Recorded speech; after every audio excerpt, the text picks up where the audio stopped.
ඔන්න මම අද ලස්සන වීඩියෝ එකක් අරගෙන ආවා. ලංකාවේ තියෙන පූජනීයම තැනකට තමයි අද අපි යන්න හදන්නේ.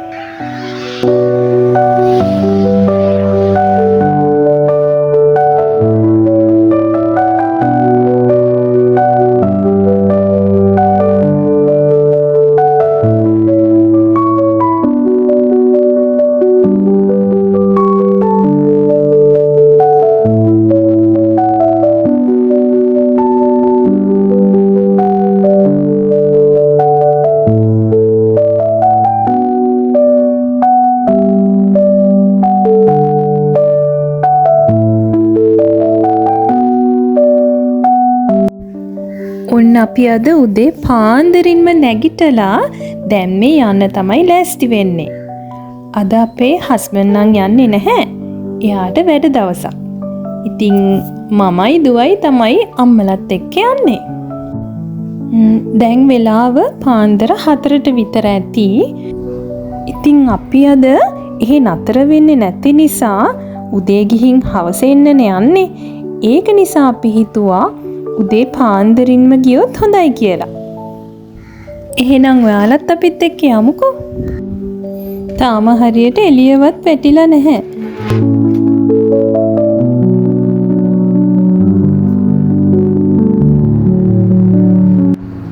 ඔන්න අපේ වාහනේත් ආවා. අද අපි කීප දෙනෙක් විතරයි යන්නේ. මගේ අම්මයි, ලොකු අම්මයි, නංගිගේ බබාලා දෙන්නයි අපේ දුවයි තමයි අද මේ ගමන යන්නේ.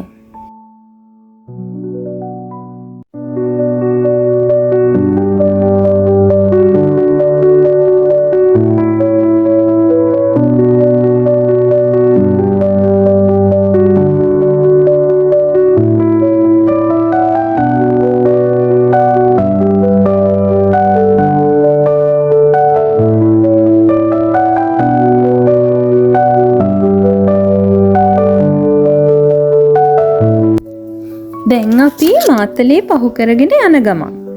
ඔන්න දැන් ටික ටික අඳුර නැති වෙලා එළිය වැටිගෙන ආවා. අද ඉස්කෝලේ දවසක් නිසා පාර දෙපැත්තේ දැන් ඔන්න ඉස්කෝලේ යන ළමයි එන්න පටන් අරගෙන. ටික ටික මේ පැත්තට එනකොට නුවර ඉඳන් ඉතින් ක්ලයිමේට් එක චේන්ජ් වෙන හැටි හොඳට දැනෙනවා.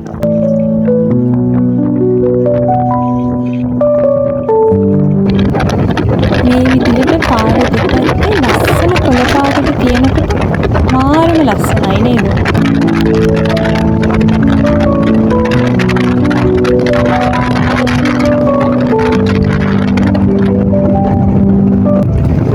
ඔන්න දැන් අපි දඹුල්ලටත් ආවා.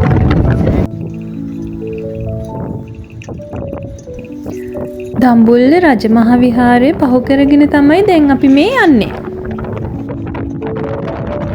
දඹුල්ල කියන්නේ අපේ ඉතිහාසයේ වැදගත් සිද්ධස්ථාන ගොඩක නටබුන් තියෙන නගරයක්. දඹුලු ලෙන් විහාරය විතරක් නෙමෙයි. ඔයාලා දන්නවනේ ප්‍රසිද්ධම දඹුලු ගල. දඹුලු ගල් පර්වතයේ නැගෙනහිර දිසින් පර්වතයේ පාමුල මෑතකදී සංරක්ෂණය කරලා තියෙන ආරාම සංකීර්ණයක් පිහිටලා තියෙනවලු. ඒ කියන්නේ වලගම්බා රජුගේ දේවියගේ නමින් හදපු සෝමාවතී විහාරය. මේ කියන්නේ පොළොන්නරුවේ සෝමාවතී චෛත්‍යය නෙමෙයි. දඹුල්ලේ සෝමාවතී ගැන. දැන් ඒකේ නටමුන් විතරයිලු ඉතිරි වෙලා තියෙන්නේ.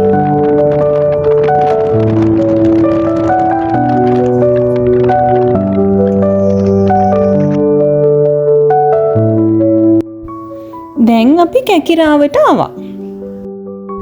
නගරෙන් නගරයට වෙනස් වෙනකොට අපිට පේනව නේද ඒ ක්ලයිමේට් එකේ වෙනසයි, එතකොට මිනිසුන්ගේ ජීවන රටාවල වෙනස්කම් උයි. ඒ හැමදේම අපිට දුරට යන්න දකින්න තියෙනවනේ.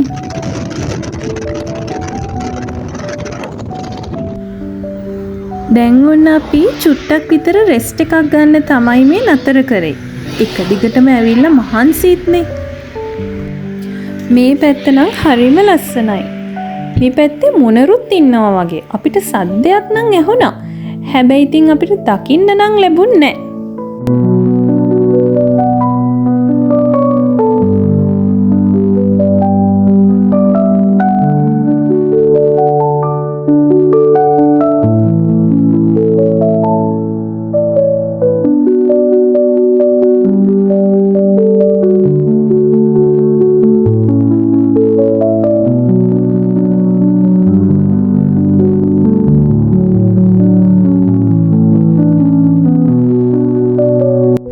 දැන් ඉතින් අපි පොඩි ස්නැක් එකක් ගන්න තමයි හදන්නේ.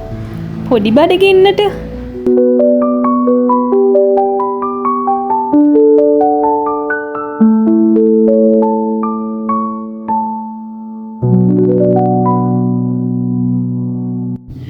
අපි මේ නතර කරපු තැන හරිම ලස්සන දොළ පාරක් තිබුණා. මෙන්න මේ වගේ. මෙතන කඩයක්ද කොහෙද තියෙනවා. කඩේ නම් වහලා තිබුණේ. මං හිතන්නේ උදේ වැඩි නිසා වෙන්න ඇති.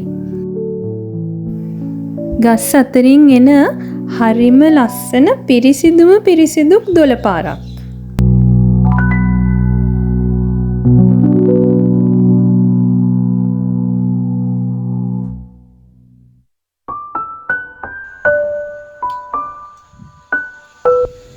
අපි ඉතින් උදේ පාන්දරින්මනේ ගෙදරින් ආවේ.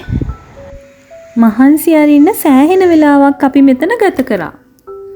මෙතන ඉතින් නිදහස් තැනක් නිසා ගොඩක් වෙලා ඉන්නත් හිතෙනවා. වෙලාව යනවා දැනෙන්නෙත් නැහැ.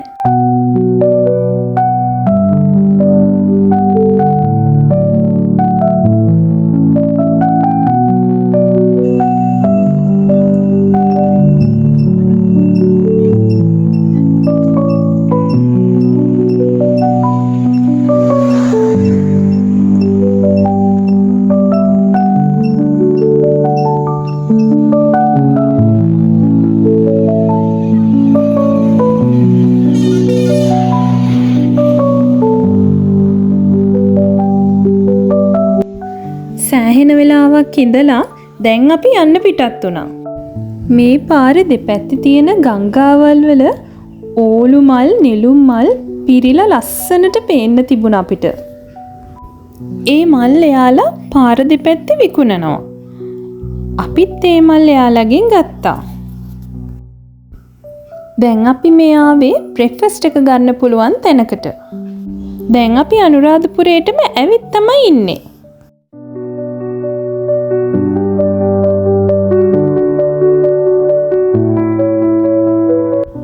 ඊට පස්සේ අපි සුපර් මාකට් එකක් හොයාගෙන ආවා මේ පොඩි අයට මොනවාද බොන්න මොන හරි එතකොට පොඩි ස්නැක්ස් වර්ග ටිකක් ගන්නයි. ඒ හරිය කීල්ස් එකක් තිබුණා. ඒකට තමයි අපි දැන් මේ ආවේ. ඔන්න දැන් අපි පූජා භූමියට ඇතුල් වුණා.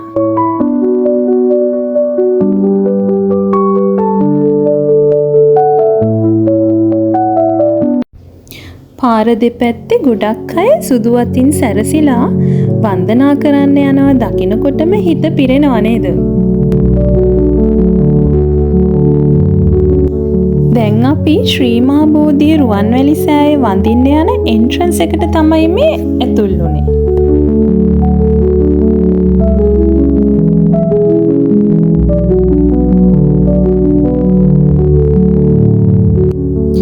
මේ තියෙන්නේ කාර් පාක් එක. මෙතන අපි වාහනේ පාක් කරලා දැන් ඉතින් අපි යමු. මං ඔයාලවත් අද ශ්‍රී මහා බෝධිය රුවන්වැලි සෑය දෙකම වන්දනා කරන්න එක්කන් යනවා.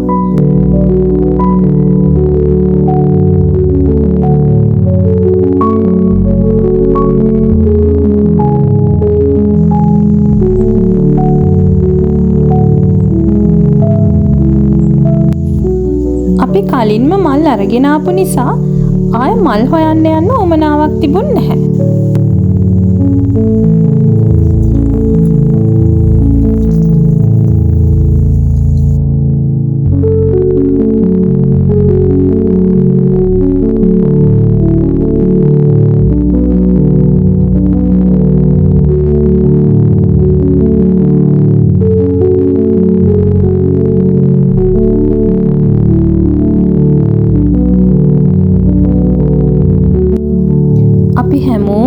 ශ්‍රද්ධාවෙන් හිත පහදවාගෙන තමයි මෙතනින් ඇතුළු වුණේ.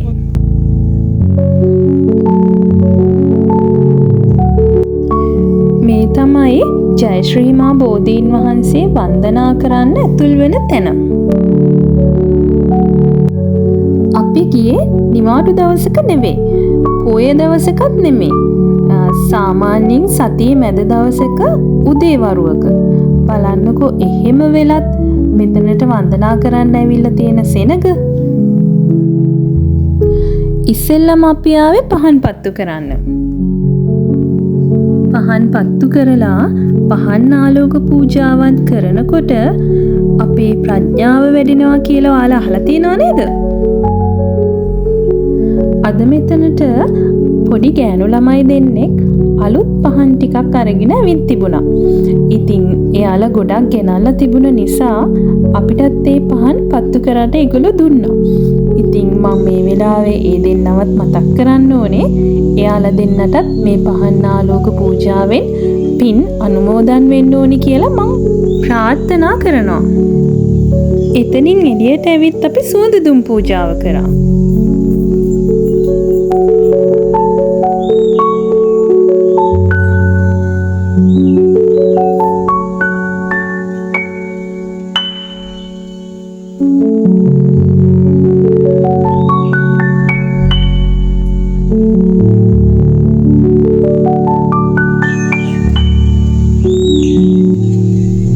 දැන් අපි ශ්‍රී මහා බෝධීන් වහන්සේට මල් පූජා කරන්න තමයි යන්න හදන්නේ. මේ හපෙත්තින් ඔයාලට පේන්නේ ලෝවා මහපාය. ඒ ගැන අපි පස්සේ කතා කරමුකෝ.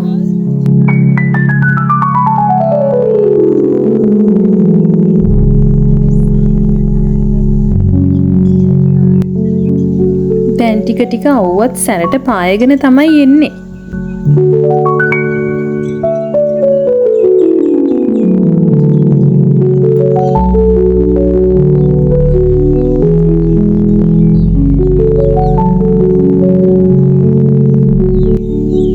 පාර හදලා තියෙන්නේ වම් පැත්තට ජයශ්‍රී මහා බෝධියටත් දකුණු පැත්තට රුවන්වැලි සෑයටත් යන විදියට. මේ දැන් අපි යන්නේ ජයශ්‍රී මහා බෝධීන් වහන්සේ වඳින්න.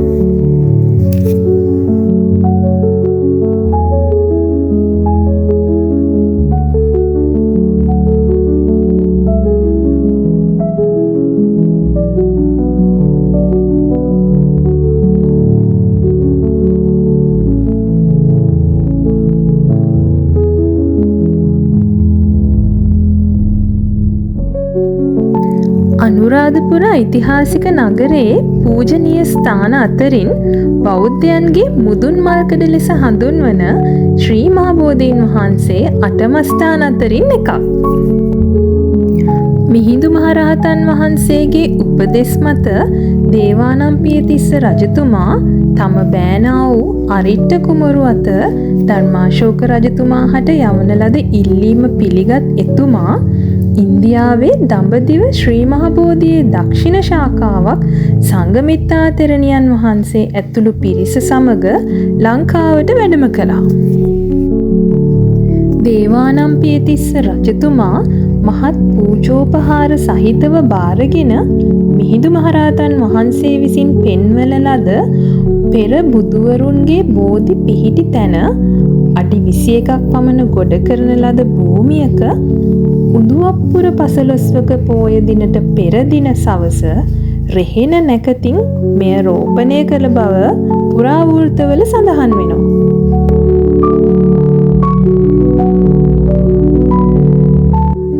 අපි දැන් හොඳට පිරිත් එහෙම කියලා ශ්‍රී මහා බෝධීන් වහන්සේ වැඳ පුදාගෙන ඊට පස්සේ රුවන්වැලි මහා සෑයට තමයි යන්න හදන්නේ. මහසෑයට යන අතරමඟ මේ ගල් කුළුණු ඉතුරු වෙලා තියෙන්නේ ලෝවා මහාපාය. ලෝවා මහාපාය කියන්නේ අටම ස්ථාන අතරින් එකක්. තඹ මිශ්‍ර ලෝහ උළු සෙවිලි කළ මන්දිරයක් නිසා මේක ලෝවා මහාපාය කියලා හඳුන්වනවා. මේක භික්ෂූන් වහන්සේලාට පොහොය ගෙයක් විදිහට තමයි නිර්මාණය කරලා තියෙන්නේ. ගල් කුළුණු 1600කින් සහ උඩුමහල් 9කින් යුක්තව එක් මහලේ රිදියෙන් නිම වූ කුළු ගෙවල් කූටාගාර 100 බැගින් සහ ගබඩා 1000කින් සමන්විතව රන් රිදී මුතු මැණික් වලින් දිව්‍ය විමානයක් ලෙසටම අලංකාර කර තිබූ බව වංශ කතාවල සඳහන් වෙනවා. මේ වඳුරු සීයලත් ඉන්නේ. නුවර නම් ඉන්නේ රිලවුනේ. මේ පැතිවල ඉන්නේ ඉතින් වඳුරෝ. අර ඈතින් පේනව නේද හරිම ලස්සන දර්ශනයක්. ඒ තමයි පන්සලේ හාමුදුරුවරු දානෙට වඩිනවා.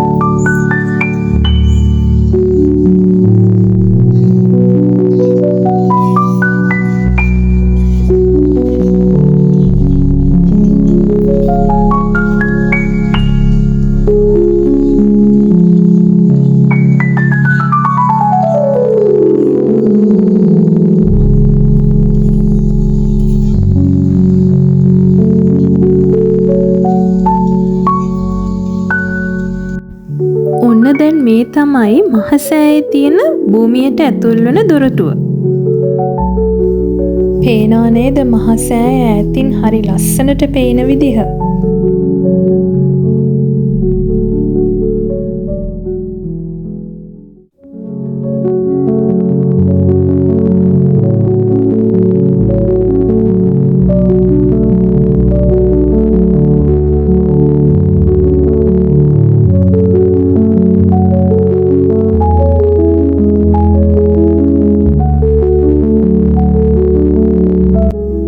අවුසර කොච්චර තිබුණත් පුදුම සැනසීමක් දැනෙන තැනක්. මේ බලන්නකො මෙන්න මේ විදිහට මෙතනින් අඩිය තියෙනකොට වෝටර් ෆ්ලෝ එකක් එන විදිහට හදලා තියෙනවා. අවුසරට කකුල් පිච්චි පිච්චි එන අයට මේක පුදුම සහනයක්. ඒ වගේම මෙන්න මේ විදිහට හැම තැනකම කාපට් කරලා තියෙනවා. මොකද අවුවේ සැරට ඇවිදගෙන නම් යන්න බෑ.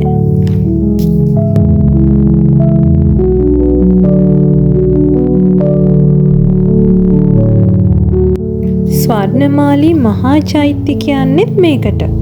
දුටුගැමුණු රජතුමා ඉදි කරපු පළමු දාගැබ තමයි මේ.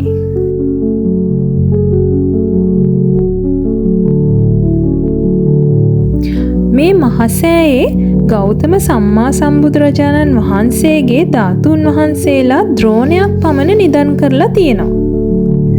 ලෝ පූජනීයම ස්ථාන අතරින් එකක් තමයි මේ. රත්නමාලි, හේමමාලි, ස්වර්ණමාලි, රුවන්වැලි සෑ, මහසෑ යන නම් වලින් සාහිත්‍ය ග්‍රන්ථවල හඳුන්වනවා.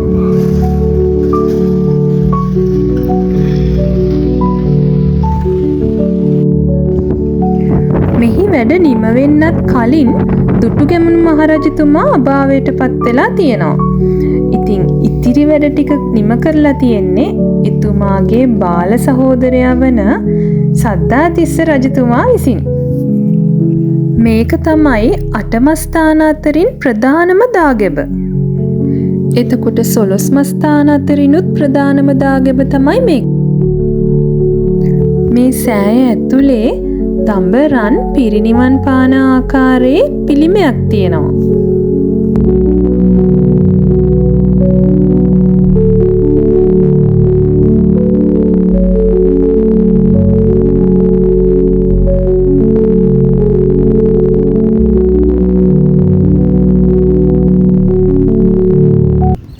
ඇසලපුන් පොහෝ දිනක උත්තරාසීහ නැකතින් සෝඋත්තර නම් වූ රහතන් වහන්සේ 이르දි බලයෙන් ධාතුන් වහන්සේලා රැගෙන වැඩම කළ පසු දුටුගැමුණු රජු එය රත්රන් මංජුසාවක බහා හිස මතටගෙන දිව්‍ය බ්‍රහ්ම ගරු බුහුමන් මැද තුන්වරක් ධාතු මන්දිරයේ වටා පැදකුණු කොට නැගෙනහිර දිශාවෙන් ඇතුල් වී උතුරු දෙසට මුහුණලා පිළියෙල කළ රිදී සයනයක ධාතු මංජුසාව තැන්පත් කළ විට බුදුරජාණන් වහන්සේගේ අදිෂ්ඨාන බලයෙන් සිංහ සෙයියාවෙන් බුදුරුවක් හටගෙන සියලුම ධාතුන් වහන්සේලා ඒ ප්‍රතිමාව තුල නිදන් වූ බව සඳහන් වෙනවා. ඔයාලා දන්නවද? බුද්ධ ශාසනයේ අවසන් වන දිනට අවසාන වතාවට මේ මහා සෑය ඉදිරිපිට මේ නිදන් කළ ධාතුන් වහන්සේලා එකතු වී මහා බුදුරුවක් මැවිලා එය අතුරුදහන් වී යන බවත්, ඒන් පසු බුද්ධ ශාසනයේ අවසන් වන බවත් ජනප්‍රවාදවල සඳහන් වෙනවා. ඉතින් මහා සෑයත් වැඳලා අපි දැන් යන්න පිටත් වුණා. යන අතරමඟ අපි ලන්ච් එකත් අරගෙන තමයි ගියේ. පුදුම ඕව සැරක් තියෙන වෙලාවක තමයි අපි රුවන්වැලි සෑය වඳින්න ගියේ. ඉතින් අපි හිතුවා අතරමඟ නතර කරලා තැඹිලි ගෙඩියක් බීලා යන්න.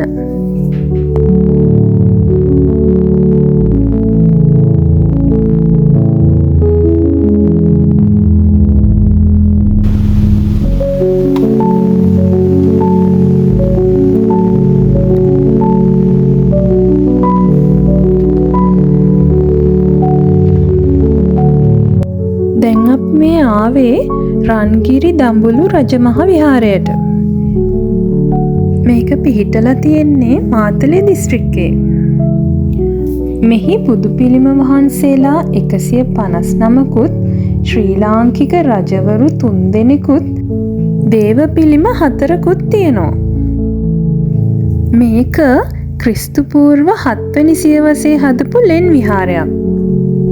වලගම්බා රජු අනුරාධපුරයෙන් පිටුවහල් වෙලා අවුරුදු 15ක් දකුණු ඉන්දියානු ආක්‍රමණිකයන්ගෙන් ගැලවීමට මෙහි ආරක්ෂාවට ඉඳලා තියෙනවා. මේ ගල උඩ නිර්මාණය කරලා තියෙන්නේ සැරියුත් මුගලන් මහරහතන් වහන්සේලා සහ පිරිවර. පසු කාලයේ එතුමා මෙහි විහාරයක් කළ බවට සඳහන් වෙනවා.